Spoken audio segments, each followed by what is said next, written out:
Okay, welcome to episode 64 of Stone and Clay. I'm your host, your guest, your boy, Taylor Church. Today we're going to be answering some questions. We've had some questions from some listeners, some viewers, some friends, some lovely humans across the earth. So let's hop into it. Haven't done a solo pod for a little bit. Last few guests have been awesome. We've had a few musicians. We've had a close childhood friend of mine. So if you haven't caught those episodes, go back and listen. One of them was one of my best friends, Ryan Peterson. We've been friends since we were 14. One of them was with a lovely musician named Carden. One of them was a lovely musician named EJ. One of them was a lovely musician named Garen.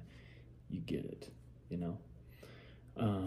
But I haven't done a solid life update type of episode for a few months now. In fact, one of the questions kind of asked me just a general update. So yeah, we'll get into that later, but let's do these in order, why don't we? After all, this is a house of order. And you know what? These questions came in last week, and I wrote them all down and haven't really thought about them much since. So I don't really have any pre-prepared answers. This is hopefully nice and off the cuff here for us. So, first question is, what is a moment of clarity you've had in your life?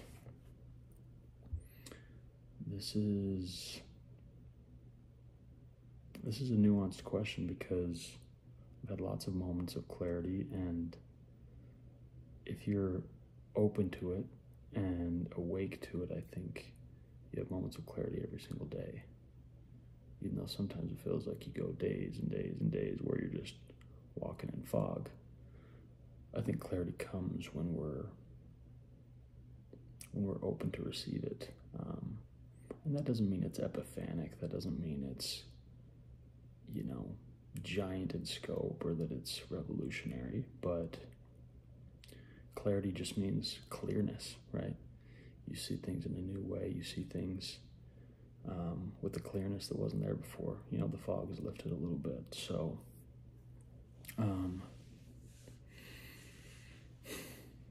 let's see.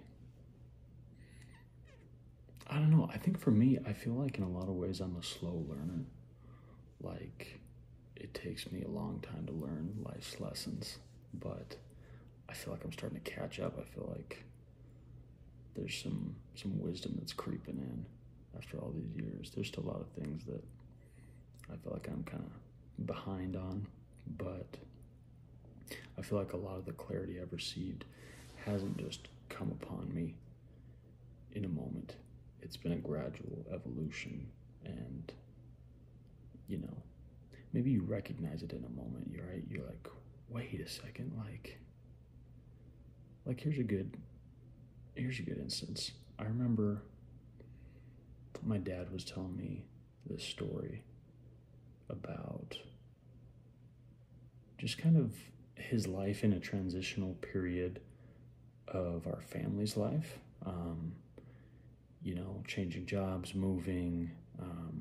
Me and my siblings were with my mom and grandparents while he moved to Phoenix to find a house and a job and kind of start over for us. And he kind of went into more depth than I'd ever heard and kind of told me some of the hardships he had to go through. And I was already very much an adult. This was maybe 3 or 4 years ago. But I remember this moment of clarity thinking oh, that's right. Everybody has a really hard life, including your parents. Everybody makes mistakes. Everybody has weaknesses and insecurities and I knew that, right? But it was just a moment of clarity where I felt more like my dad's friend, my dad's peer, And I felt like, oh, some of the things he's describing, some of those hardships, I've been through those now.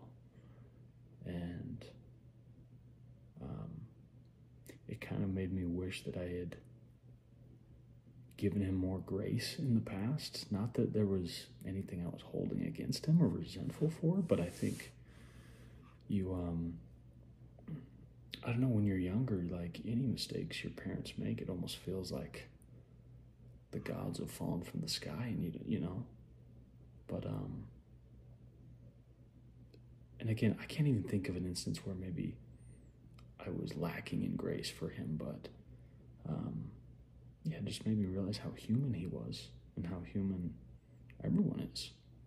So that was a cool moment of clarity. I had lots of spiritual moments of clarity where my brain kind of opens up.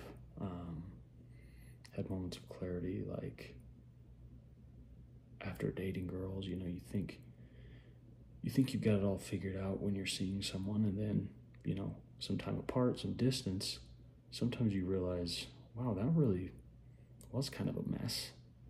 That really was kind of a disaster. And then sometimes you realize, wow, like, maybe I was in love. Like, maybe I was really, really in love.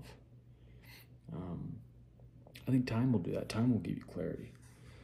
Okay, next question. I'm just going to do these in order. So this happens to be the life update question. This was from a special human. She said, give us the latest and greatest update in the world of cucaracha. That means cockroach in Spanish. The only person to ever call me cucaracha. I'm trying to remember the genesis of this nickname. I know it has to do with my last name being Church, and for some reason, like Church becoming cucaracha. I guess there's a C, there's a ch. It might have been from me telling stories of how people pronounce my name in Brazil. You know, you get a lot of shoo-shoo, a lot of choo-choo, cha-cha, chooch. But yeah, I never got any cucaracha.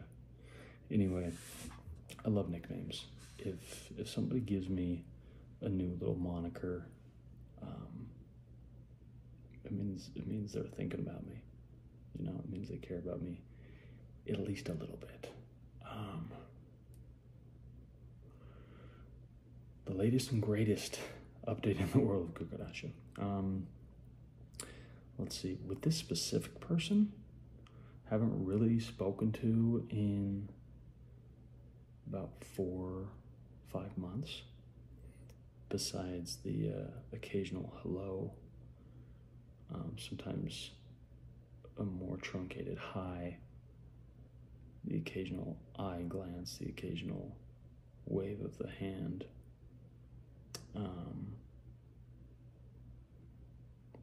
And sometimes you're like, dude, I don't know how to update you. Like, you probably see my social media, whatever I'm posting, so maybe that's your only update, but maybe you're not watching, maybe you don't know. But nothing, nothing extraordinary, nothing too wild this past few months. I moved into a new place. I was living in Orem, Utah. Now I live in Provo, Utah. And they're essentially the same place. But I'm in a cool new loft. Live with my friend Spencer Schmidt, who's been on the pod a couple times. And yeah, life's been good. It's been... Somebody asked me the other day how I was doing. And it was an innocuous question. But it was also, it came from a place of earnestness. They really want to know how I was doing. And I said something to the effect of, I was like, oh, I'm quite the combination of varying emotions, both high and low.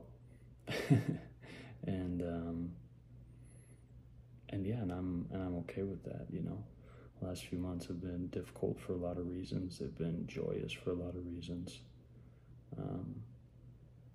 But yeah, started a new job in tech sales. It's It's a wonderful culture. A lot of guys there I really enjoy working with, which kind of makes all the difference. I worked at a solar company before that and really hated it. Like, I don't really care about whatever product I'm working for, selling, marketing, distributing, whatever. Don't really care. I care about the people I work with. I care about the culture. I care about the quality of my life. So yeah, my new job's a lot better. I travel a decent amount for it. Let's see, a few months ago, I won they call them Challengers, which is a big national spike ball tournament. Got the coveted pitcher, as they call it, only the second I've ever gotten. So that was kind of a big deal for me. You know, I played so much spike ball in the last 6 or 7 years. I played in 139 tournaments, and I've won quite a bit of them. I've won, I think, somewhere around 60, 65 tournaments, but a lot of those have been small local ones. On the national scene, I've gotten top 3 6 times, which is pretty cool. A lot of people, there's not a lot of people that have done that. Obviously, it's a small, growing sport, but yeah, I took first in this tournament out in Connecticut. Played with one of the best players in the world. Had a blast. And the cool part is the previous pitcher I won was in 2019, so it had been a while. So this one meant a lot to me. I also got a 3rd place this year, but that's not as much of an update because that was a little bit ago. Let's see. Any other updates? I'm trying to think of anything interesting, You buy new socks, you try a new brand of floss, you have some germinations of creativity, you have things swirling in your heart, you have things dancing in your mind. They're just, when people say, what's the update, what's new, what's the latest, what's the greatest, I almost am like, well, we better go to dinner and get into it. But yeah, I've also, if you've been paying attention to my socials, I've been doing this grateful series where I talk a lot about what I'm grateful for, and I try to make them unique, and I try to make them observational, and I try to come up with things that I've maybe not thought of ever or for a while or in that specific way. So, and it's been good. It's helped me realize how many little things I am grateful for, how many little moments in a day kind of reach out and bless me on their own. So it's pretty cool. Let's see what else, latest and greatest. I'm working on my 4th novel. It's slow. I've been working on it for a long time now, for a few years. And I think with certain events that transpired in my life a few months ago, it helped me find direction to the novel that I'd been missing for a while. So I feel like I finally know exactly where I want to go with it. And my notes on my phone are riddled with new emerging ideas that I'm pretty excited about. So, yeah, been trying to podcast more regularly. Been trying to not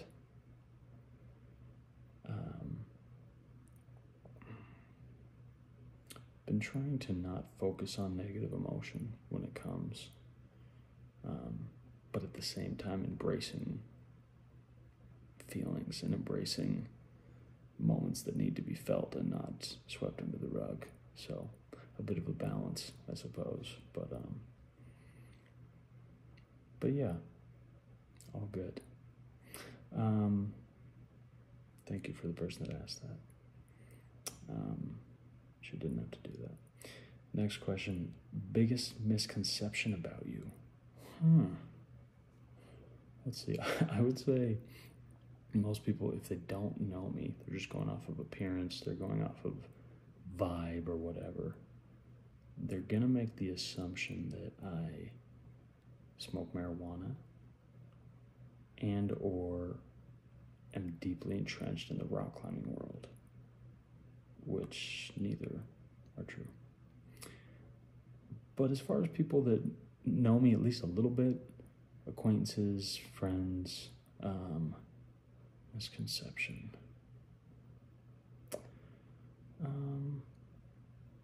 I don't know. I try to live my life, at least with the people that know me. I try to live in a way that there's not misconceptions, that people know what I'm about, and people know how I feel, and that I speak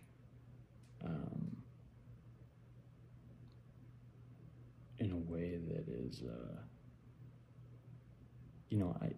I'm impeccable with my words, hopefully, and my words actually mean something. So, yeah, hopefully if you know me, you don't really have very many misconceptions, and if you do, let's chat.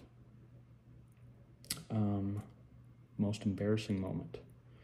Not easily embarrassed. There's a lot of emotions I feel.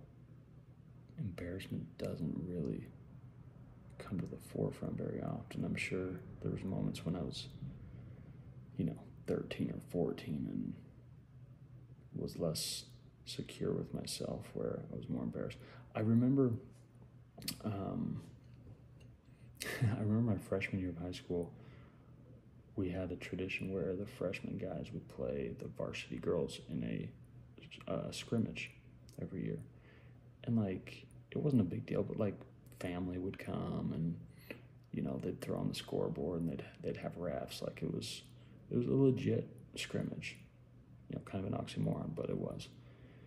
And I remember, there was a couple cute girls on the varsity women's team. And, of course, I was tiny. I was 5'1" as a freshman, 97 pounds, gorgeous, of course, svelte as all could be, but yeah, I was scrawny and deeply prepubescent. Not deeply. It was around the corner, but I was prepubescent in a lot of ways. And I remember just being so embarrassed that I had no armpit hair. And because most of the guys on the team did, and these are older girls, and we're in a basketball jersey, so now I'm exposed. Now my pits are out there for everyone to see, and they're hairless, and that's great if it's a peach pit, but with my pits, I wanted some hair. So I'm between timeouts and stuff, I'm making sure my arms are at my side, and I'm not stretching my arms, I'm not putting my arms over my head, I'm not doing anything wild like that, as if any of those girls cared, as if any of those girls were oh, if he had armpit hair, I'd be all about him. He's 6 inches shorter than me, or he's 9 inches shorter than me and 2 years younger than me. Get a clue. But if I could wish anything for myself and for a lot of people, I would wish that you could go back in time and realize those feelings of insecurity and embarrassment are so fruitless. But anyway. Next question. How many times have you been in love? Well, maybe I'm embarrassed now. Maybe this is my embarrassing moment. That's a hard question, because you have to define what is being in love. Because sometimes you're like, man, I love this person. Don't know if I'm in love yet, right? And then sometimes you kind of have similar feelings post-breakup, and then you're like, well, whatever I'm feeling, is it just exacerbated by my pain or by the distance or by the time apart? Am I in love because I want to be in love or because I actually am in love? There's no like clear line of delineation where you're like, okay, yesterday I wasn't in love, today I'm in love. It's like so many things in life. It's an evolution, and I think you get to a point where you're like, man, I don't know when this happened, but I just love this girl. I just do. But also that doesn't mean you're ready to say it or that they're ready to hear it.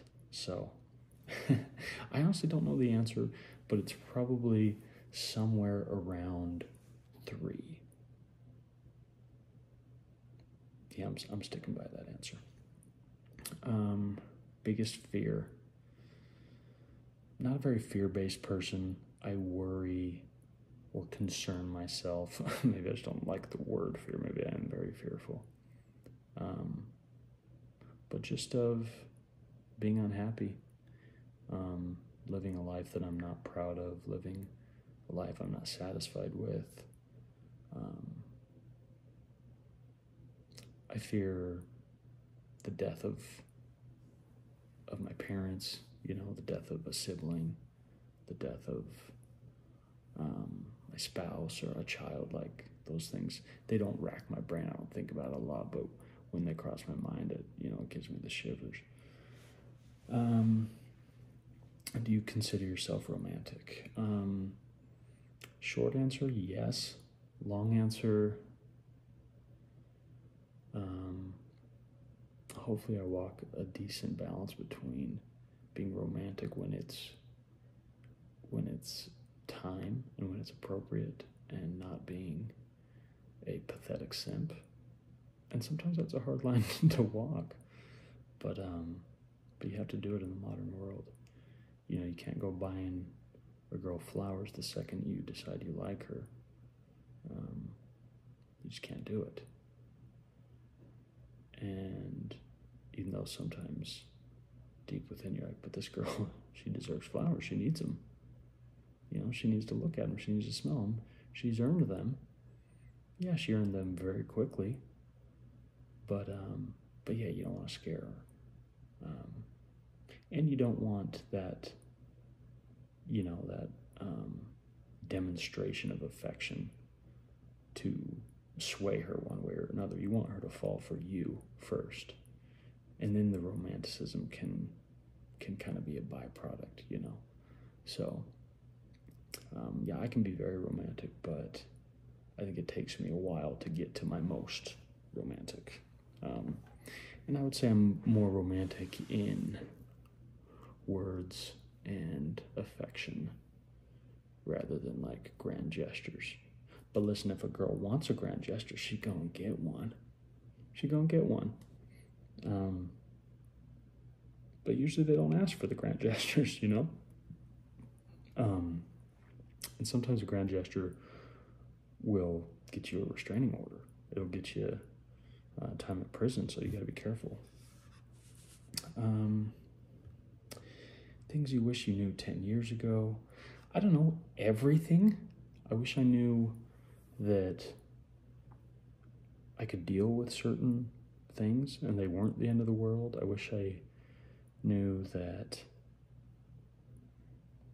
certain friends, you'll grow apart from, but you'll still love them. I wish I knew anything about finances 10 years ago, 10 minutes ago, maybe even. But you can't worry too much about your lack of hindsight, So that's not really something I think about too often. I think about the present and, okay, in 10 years from now, what am I going to wish I had known, And I think these answers you don't really find unless you're willing to self-evaluate and kind of look deep within yourself, which can be tricky business, but I think is important. Let's see. Next question. Thing you value most in yourself? Oh, that's a good question. I like that term too, value, because I think sometimes you say, no, I like this about me, I like that, but what do you value? I value my ability to love people, my ability to connect with people. I think a lot of people really want to connect with people, but it doesn't come as easy. It's not natural. And they have to work at it, but even still, it's, you're kind of going against the grain. So yeah, I really value that about myself, my affability, my predilection for enjoying, understanding, observing, and loving humans. Most significant book you've read? Significant. I don't know. I read so many books, it's hard to say one stands out and that's it. I think, and this isn't a slight on people that don't read as much as me, because that's most people. But, if you're reading 1 to 2 books a year, that means as an adult, let's say you die at 100. I'm being super generous. You read a book or 2 a year. I'll be generous and say 2, since you're 20. So you got 80 years of reading. You're putting down 160 books. We'll say 100, 150, 160 books. Maybe 200 if you're getting wild, if you have a good year. I'm reading upwards of 50 books a year. And so that's not to say I'm any better, but that is to say, when you only read a book or 2 a year, it's easy to be like, oh my gosh, this book changed my life. This book was amazing. Because you just enjoyed a book, but I enjoy a book every week. And so for a book to feel really significant and really a cornerstone piece of my life, it's got to really rock me, and it's got to stay with me over the years. A lot of books I read, they're great. It's great literature, great information, whatever. But it doesn't really linger, A couple books that have lingered. Man's Search for Meaning by Viktor Frankl. Holocaust by Bullets by an author I don't remember. Some fiction books, a book called Minor Characters by Joyce Johnson, The Road by Jack Kerouac, The Pale King by David Foster Wallace, Infinite Jest by David Foster Wallace, 2666 by Roberto Bolaño. These are the books that my mind wanders back into the plot. My mind recalls characters, stories, and their emotions, and also, these fiction books make me want to be a better writer and have influenced me in some very significant ways. There's a lot of religious texts that are deeply significant to me, right? The Bible, the Book of Mormon.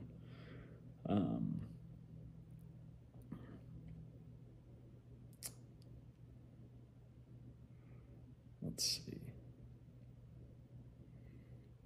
Yeah, there's hundreds, but those are some of my all-time favorites. Next question. Surprisingly, what is the thing that makes you swoon, melt, or fall easily? That's one of the better questions.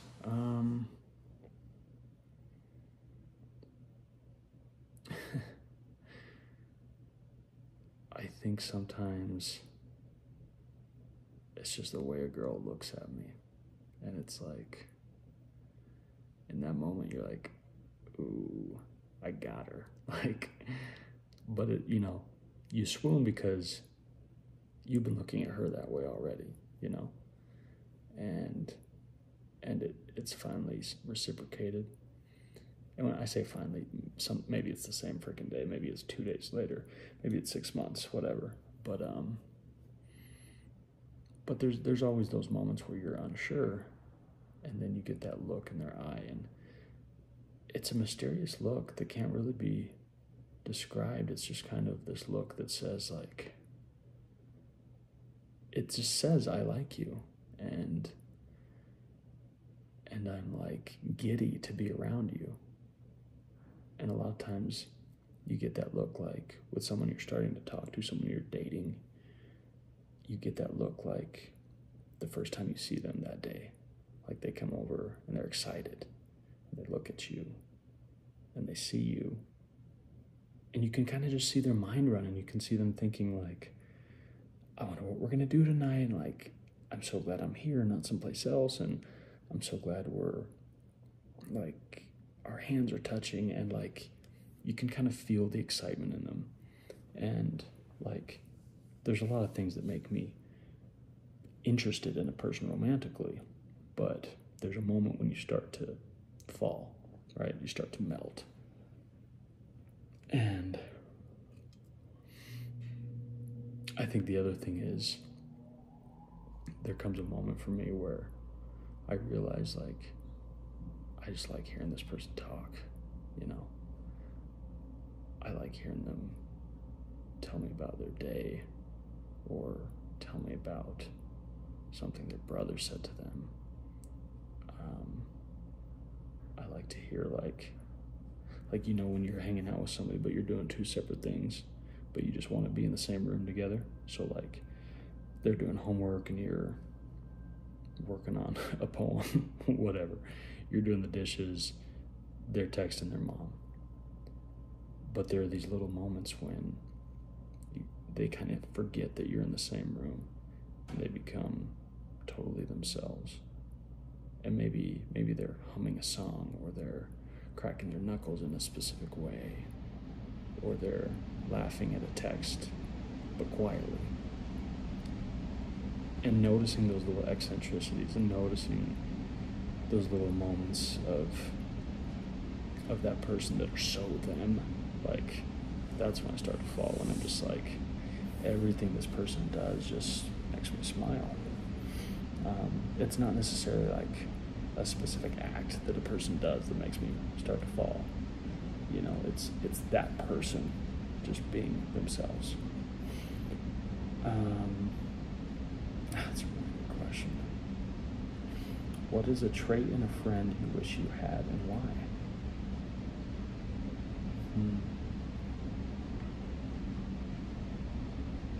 Let's see. My friend Spencer, I think I've talked about this on the pod. He's so good at giving people their flowers.